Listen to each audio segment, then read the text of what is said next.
അപ്പോൾ ഇന്ന് നമുക്കറിയാം കോട്ടയത്ത് ദമ്പതികൾ കൊല്ലപ്പെട്ടിട്ടുണ്ടായിരുന്നു.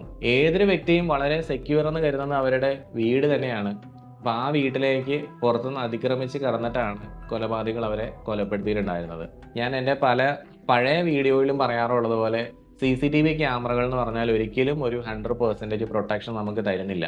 അതൊരു സെക്കൻഡ് ലെയർ ഓഫ് സെക്യൂരിറ്റി മാത്രമാണ്. ഇപ്പം നമുക്ക് ഈ ഉണ്ടായ ഇൻസിഡൻറ്റിനകത്ത് ഇപ്പോൾ ഇദ്ദേഹത്തിൻ്റെ വീട്ടിൽ നിന്ന് കള്ളന്മാർ അല്ലെങ്കിൽ കൊലപാതകികൾ ആ വീട്ടിൽ കയറി അവിടെ കുറ്റകൃത്യം ചെയ്തതിന് ശേഷം ആ DVR അല്ലെങ്കിൽ NVRുമായിട്ട് അവർ പോയി.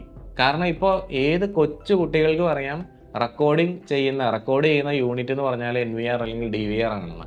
ഇപ്പം നമ്മൾ കുറേ നാൾ മുമ്പ് തൃശ്ശൂർ നടന്നിട്ടുണ്ടായിരുന്ന ഒരു ഇൻസിഡൻറ്റ് നമ്മൾ കണ്ടതാണ്. അവിടെ ബാങ്ക് റോബറി നടത്തുന്ന സമയത്ത്, അതായത് ATM റോബറി നടത്തുന്ന സമയത്ത് ആ കള്ളന്മാർ ഒരു ATM മെഷീൻ വാങ്ങിച്ച് പഠിക്കുകയാണ് ചെയ്തത്. എന്നിട്ട് അവന്മാർ അതിനകത്ത് നല്ല എക്സ്പേർട്ട് ആയിട്ടാണ് ആ ATM അവന്മാർ തകർത്ത് ആ പണവുമായിട്ട് അവിടുന്ന് മുങ്ങാൻ വേണ്ടി വന്നത്, അല്ലേ? കള്ളന്മാർ നല്ല അപ്ഡേറ്റഡ് ആണ്.